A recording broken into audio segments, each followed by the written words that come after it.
Hello, my name is Gail Whiffen-Coyle, and I'm the associate editor here at French Journal. And today we're speaking with Madeline Schaefer. Hi, Madeline. Hi. And Madeline is a young adult friend who grew up at Radnor Meeting in Pennsylvania. And Madeline has struggled with an eating disorder throughout her adolescence. And she wrote an article in the March issue called Silent Bodies. And she wrote this article as a way to share her story with other Quakers and, in her words, to begin to confront and better understand the deep spiritual wounds that this unhealthy relationship reveals. She now lives in West Philadelphia, where she's joining us today. So glad that you could join us today, Madeline. Yeah, thanks so much for inviting me to talk with you. So first of all, I'd like to thank you again for sharing your story with us. I know that this is a very sensitive and personal topic for a lot of people, and it's difficult to talk about. It takes real courage to be so open about it as you have been in this article, and we really appreciate that. And I know many people admire your openness and your courage and your vulnerability to share this story. There have been comments on your article page sharing as much. So thank you.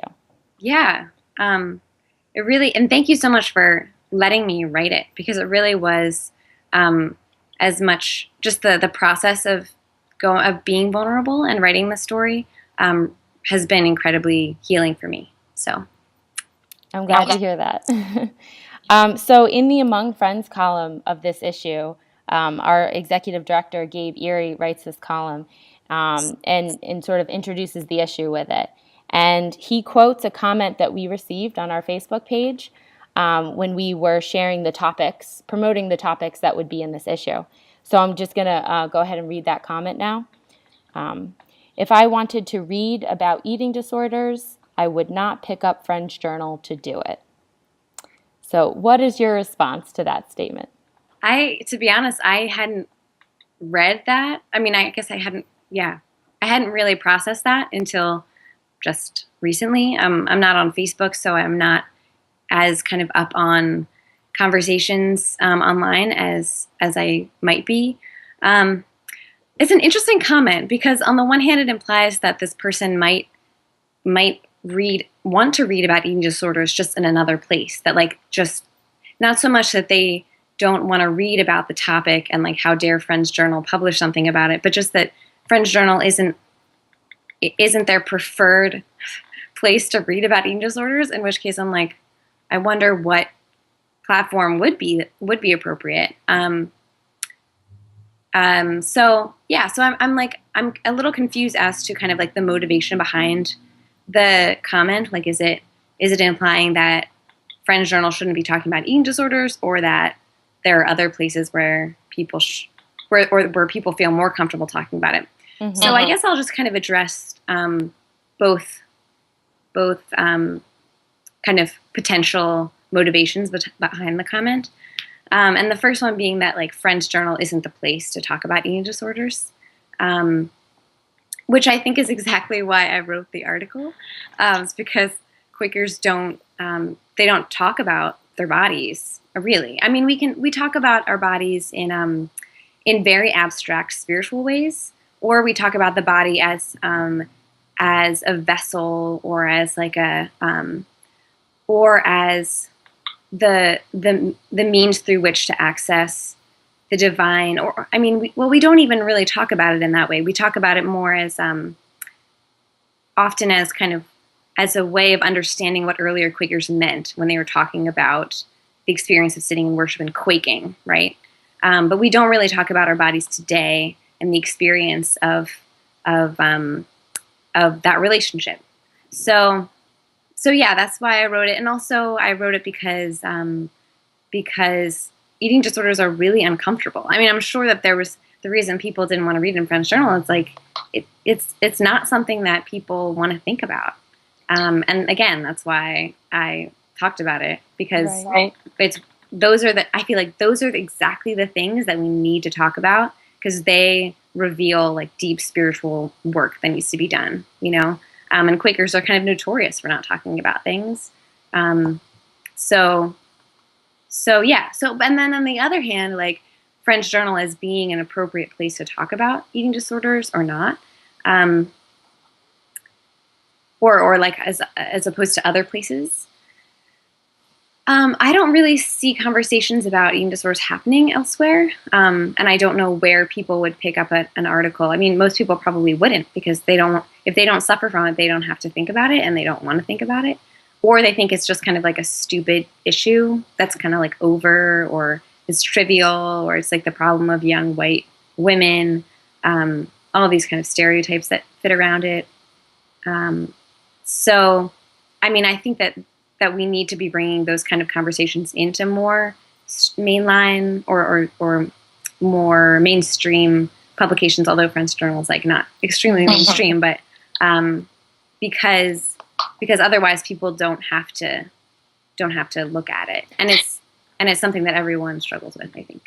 Right. And Gabe also says in his column that isn't this the reason why we write, to make the unknown known? You might, somebody out there might not have made this connection, but yet it exists. And that's why we write, to share our stories, to share our experience. And so you also say in the article that as you've become increasingly ready to confront your relationship with food and eating, you began wondering what Quakers had to say about the spirituality of eating and the body. So I have two questions from this, and the first is, why now? Why do you think you're now becoming increasingly ready to confront this? Mm. Well, it's kind of like the body finally said, I've had enough, like torture, and not torture might be an extreme word, but I've had enough of this kind of unhealthy relationship. Like and basically my body, I developed a lot of chronic pain, basically, and my indigestion or my digestive system is kind of all out of whack, and I had a lot of just fatigue and was just generally feeling really, really terrible. And it finally, like I finally started I had to listen to my body finally because it was screaming at me and I was miserable. So that was really, I think, the catalyst for me really confronting this. It was like, okay, I really have to deal with this now. There's no more, I can't really make any more excuses, and I have no other choice because my life is just confronting me with this. So that was the main reason why I decided now. But it's been like a long journey with that pain. Like I had the pain for a long time. I didn't do anything or even listen to it. I just sort of thought that it was psychosomatic, which, I mean, there are certain elements of of that in it, but actually I think a lot. However, that was there was my body was basically calling me to write this, to finally confront this. And I think a part of the reason why I hadn't been confronting it before is because I was like, I'll just get over it. Like there will come a day when like I've done enough spiritual and psychological work where I won't have to think about it at all. And I realized this is like my path. I've been suffering from this for a long time, and there's no way, as I write in the article, I have to go through this if I'm going to really overcome it. So I was like, all right, got to just look at it square in the face and see what happens. Hope that some kind of clarity comes from that. Yeah. And that's not easy to do. And so my second question from this is, what role did you initially think religion, and more specifically Quakerism, plays in humans' relationship with food and eating?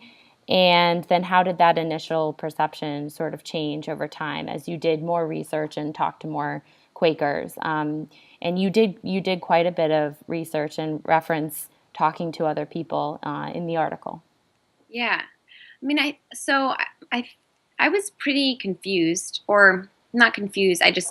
I really had no idea. I remember writing this article or starting to write this article and just being like, what am I even talking about? Because there had been such little written about the topic. And so I really didn't know what a Quaker approach to food and eating was at all. I mean, I knew that there was an intention behind being grateful for food, which I think is probably present in most religions. And most religious communities, there's some kind of like grace process or ceremony or ritual. But Quakers have very little of that, even if we do, sing the Johnny Appleseed song before meals, which is wonderful, but that's kind of it. It really stops there for the most part.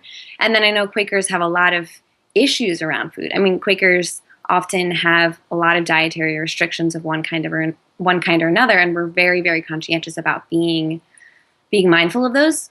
And so that was really just kind of like a nothing or a non-existent relationship, or like a hyper-aware relationship without hyper-intellectualized relationship without a real understanding of the kind of the in-between, like the process of food as it makes its way into your body and how you make decisions about food that you eat, and its connection to the earth, but the way that it connects you to the earth and also to the divine.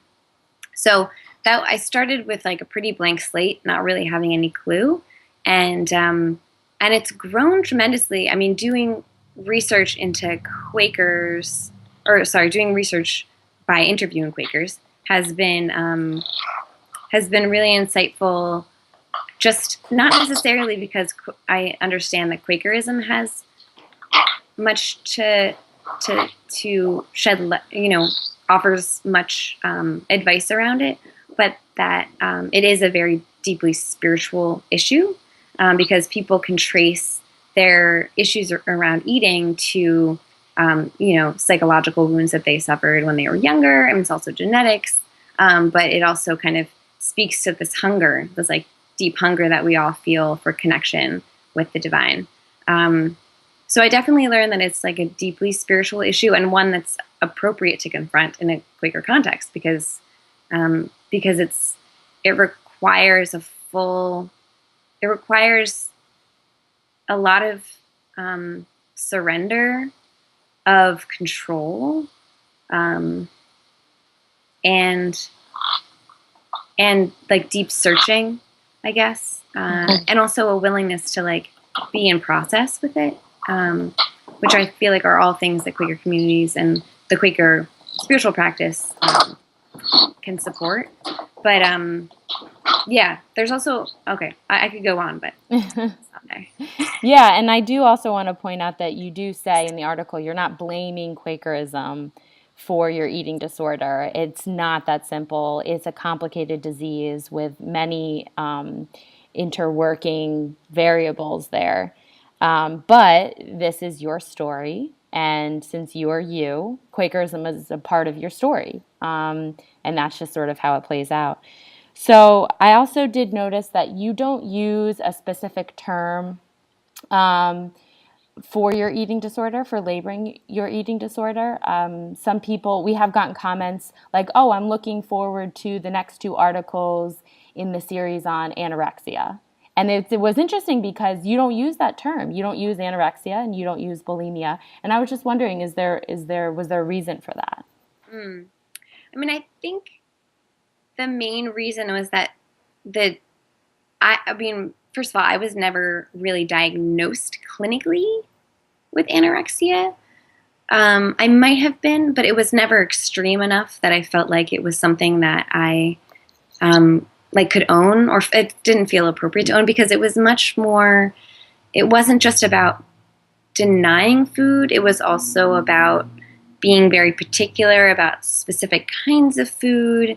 And I also recognized that I have potential, or, that I've also done like binge eating before and like purging. I've never, I don't do like, I don't know what you would, I've never been bulimic, but there's definitely been binging and purging kind of tendencies in my history. So it never felt appropriate to kind of label it with one thing, because it's like just a much more complicated, and it can kind of shift depending on where you're at in your life. So I think that anorexia, like all these terms for specific eating disorders, are kind of outdated in a lot of ways. And a lot of people that I meet that have those issues can't label it as any particular thing, or they might be, go between various kinds of eating disorders throughout their history. So that was the main reason. Um, and yeah, and I also think that it makes it's like too easy to come up with some kind of like cure if you have like a diagnosis that's really specific. And a lot of times it's just much more complicated than that. So that was the reason. I don't mind if people are like, oh yeah, I'm looking forward to the next two articles about anorexia. I mean, if that's easier to like understand or kind of talk about the article, but I didn't, yeah, but I don't, it's not limited to that. Right. To be Okay. sure. And so this is a series. There will be two more articles, and what can readers expect in the next one? Mm. Yeah, so the next one will feature stories of other people, other Quakers that I spoke to primarily, because I knew that there must be other people out there that had stories around eating and disordered eating, and other Quakers specifically. Um, and so I really wanted to kind of like showcase a variety of struggles that people have had, and also how people haven't felt comfortable talking in Quaker circles, communities about this issue, but how it exists.